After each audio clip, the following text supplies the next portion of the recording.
Hello student, good evening. आज हम लोग स्टडी करेंगे क्वेश्चन नंबर 17 से। पिछले लेक्चर हम लोग स्टडी किए, सॉरी क्वेश्चन नंबर 16 से। पिछले लेक्चर हम लोग स्टडी किए थे क्वेश्चन नंबर 15 तक। तो हम लोग स्टडी कर रहे हैं 5 मार्क्स का मोस्ट वीआई क्वेश्चन, जो board of point of view से इंपॉर्टेंट भी है, और इसको आप जो है 2-3 बार रिवीजन कर लीजिएगा, ठीक है। तो चलिए हम लोग देखते हैं कि क्वेश्चन नंबर आपको 16 में क्या कहता है। तो क्वेश्चन नंबर 16 में आपको कहता है कि संवहन वेग। संवहन वेग किसे कहते हैं? संवहन वेग के सिद्धांत का उपयोग करते हुए ओम के नियम के लिए व्यंजक प्राप्त करें। कह रहा है संवहन वेग यानी ड्रिफ्ट वेलोसिटी किसको कहते हैं, और संवहन वेग का यूज करते हुए ओम के नियम को आपको प्राप्त करना है, व्यंजक प्राप्त करना है, ठीक है। फर्स्ट ऑफ ऑल संवहन वेग हम लोग कहते हैं किसको है? तो कहते हैं जब कोई इलेक्ट्रॉन किसी चालक में विद्युतीय क्षेत्र के विपरीत दिशा में गति करता है उसे संवहन वेग कहते हैं। कह रहे जब कोई इलेक्ट्रॉन जो है कि किसी चालक में विद्युतीय क्षेत्र के विपरीत दिशा में गति करती है उसको संवहन वेग कहते हैं। संवहन वेग को VD से सूचित किया जाता है। VD मतलब ड्रिफ्ट वेलोसिटी, ठीक है। वही देखिए इलेक्ट्रॉन जो है विद्युतीय क्षेत्र इधर है, उसके विपरीत गति कर रहा है, ठीक है। और संवहन वेग के लिए आपको VD बराबर E small e capital E टॉ डिवाइडेड बाय m होता है। अब जैसे व्यंजक प्राप्त करना तो कहता है माना कि किसी चालक की लंबाई L है। मान के चल रहे हैं कोई चालक है जिसकी लंबाई A, अनुप्रस्थ काट का क्षेत्रफल A है, ठीक है। तो किसी चालक में उपस्थित कुल इलेक्ट्रॉन, कह रहा है कोई चालक में कितना इलेक्ट्रॉन रहेगा उपस्थित, तो कैपिटल N बराबर स्मॉल n AL होता है, ठीक है। अब कह रहा है कुल आवेश, क्या कहता है कि कुल आवेश जो है से क्या होगा, कहां पर, तो आपको जो कोई कंडक्टर है कोई चालक है उसमें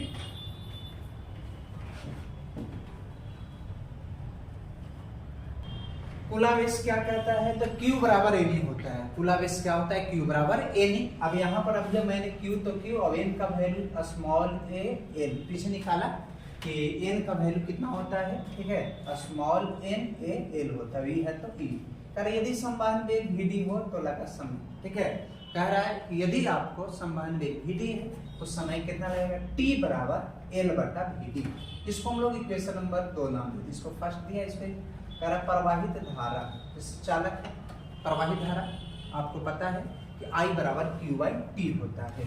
I बराबर Q का वैल्यू देखिए यहाँ पर NaLe, अब देखो तो VD, ठीक है। T का वैल्यू आपने KL कितना VD, अब ये डिवाइड कर रहा है ऊपर जाकर मल्टीप्लाई, अब L से L क्या हुआ, कैंसिल हो जाएगा। I बराबर आपको क्या निकल गया, NaE इंटू VD, मल्टीप्लाई कर रहा है VD के तरफ, इधर गुना कर रहा है तो डिवाइड करेगा दूसरे तरफ। देखिए तो I बटा A को आप क्या लिखेगा, I बटा A को J लिखेंगे, यानी संवहन वेग VD बराबर क्या निकल गया, J बटा N। कह रहा है संवहन वेग हम लोग जानते हैं क्या होता है, VD बराबर I बटा NaE, ठीक है। अब यहाँ पर देखिए तो क्या कहता है, यहाँ पर आपको कहता है, यहाँ पर VD संवहन वेग आपको मैंने बताया अभी जस्ट पीछे फॉर्मूला लिखा, तो VD बराबर कितना होता है, स्मॉल e कैपिटल E टॉ बाय m होता है। देखिए यहाँ पर कह रहे यदि किसी चालक की लंबाई L तथा विभवांतर V हो तो दोनों की यदि इक्वल करते हैं तो देखिए कटने वाला टर्म कट जाएगा। E बटा देखिए V बटा L को E लिख सकते हैं, V बटा L को मैंने क्या लिखा, E लिख दिया, ठीक है। अब देखिए यहाँ पर तो E हो गया आपको, देखिए हमको V का वैल्यू निकालना है, तो भागा दे रहा है तो ऊपर जाके क्या करेगा, देखिए गुना कर दिया, और गुना वाला कहाँ कर देगा, भाग, ठीक है। अब यहाँ पर ध्यान देने वाली बात है, अब E गुने E क्या हो जाएगा, E स्क्वायर। देखिए तो हम लोग क्या करेंगे, यहाँ पर V का वैल्यू निकल के अलग कर देता है, I को अलग कर दीजिएगा। आपको पता है कि V बराबर IR होता है, तो V समानुपाती I। तो देखिए इसको एक कांस्टेंट का आपको पता है कि V बराबर क्या होता है, IR, तो ये कांस्टेंट हो गया ना, तो यानी V समानुपाती I। जब V समानुपाती I यानी V बराबर RI, यही ओम के नियम होता है।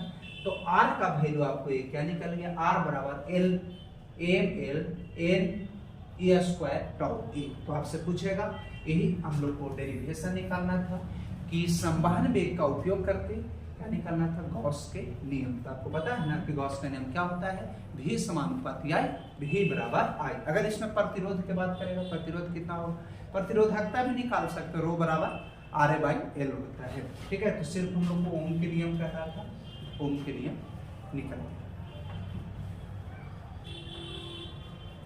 क्वेश्चन नंबर 17 में क्या कहता है, उष्मा से संबंधित जूल के नियम को लिखे। उष्मा से संबंधित जूल के नियम क्या होता है उसको लिखने के लिए आपको कह रहा है। कहता है उष्मा संबंधित जूल नामक वैज्ञानिक ने 3 नियम का प्रतिपादन किया। उष्मा संबंधित जूल नामक वैज्ञानिक ने 3 नियम का प्रतिपादन किया, जिसको हम लोग जूल के नियम कहते हैं। 3 नियम कौन कौन? पहले कहता है फर्स्ट लॉ, कि जब किसी चालक तार में विद्युत धारा प्रवाहित करते हैं तो उष्मा उत्पन्न होती है। ठीक है, जब किसी चालक तार में विद्युत धारा प्रवाहित की जाती है तो उष्मा उत्पन्न होता है। तो उत्पन्न उष्मा धारा के वर्ग के समानुपाती होता है। जो उष्मा उत्पन्न होता है से धारा के वर्ग के क्या होता है, समानुपाती होता है। ध्यान दीजिएगा, उत्पन्न उष्मा धारा के वर्ग के क्या होता है, समानुपाती होता है, एक समानुपाती I स्क्वायर। फिर कहता है दूसरा नियम कि जब किसी चालक में विद्युत धारा प्रवाहित करते हैं तो उष्मा उत्पन्न होता है। उत्पन्न उष्मा प्रतिरोध के समानुपाती होता है, एक समानुपाती R। एक कह रहा है कि धारा के वर्ग के समानुपाती नहीं होती है, और दूसरा प्रतिरोध के समानुपाती होता है। अब यहाँ पर ध्यान देना है, तीसरा नियम क्या कहता है, तो जब किसी चालक में विद्युत धारा प्रवाहित की जाती है तो उष्मा उत्पन्न होता है। उष्मा समय के समानुपाती होती है। ठीक है, तीसरा नियम क्या कहता है कि जब किसी चालक में तार में विद्युत धारा प्रवाहित की जाती है तो उष्मा उत्पन्न होता है। उत्पन्न उष्मा समय के समानुपाती होता है। समय के समानुपाती यानी पहला 3 नियम कहता है, उष्मा संबंधित 3 नियम दिया गया। पहला कह रहा है कि प्रवाहित धारा के वर्ग के समानुपाती, दूसरा प्रतिरोध के समानुपाती, और तीसरा समय के समानुपाती। जब तीनों को कंबाइंड कीजिएगा तो H समानुपाती I स्क्वायर RT। जब समानुपाती हटता है तो एक कांस्टेंट दिया जाता है, समानुपाती हटता है कांस्टेंट दिया जाता है। तो कांस्टेंट यहाँ पर कितना 1/j कांस्टेंट है, जिसको क्या कहा जाता है, यह समानुपाती नियतांक है, जिसको जूल नियतांक कहते हैं। जिसको क्या कहा जाता है, जूल नियतांक।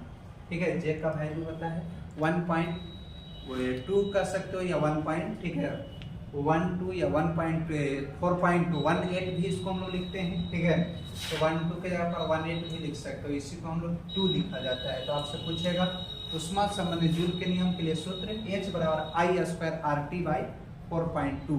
ठीक है, और इस पर आपको ऑब्जेक्टिव में न्यूमेरिकल भी रहता है। 2-3 क्वेश्चन जो है बार बार रिपीट करता है। तो यही आपको उष्मा संबंधित क्या निकल गया, जूल का नियम।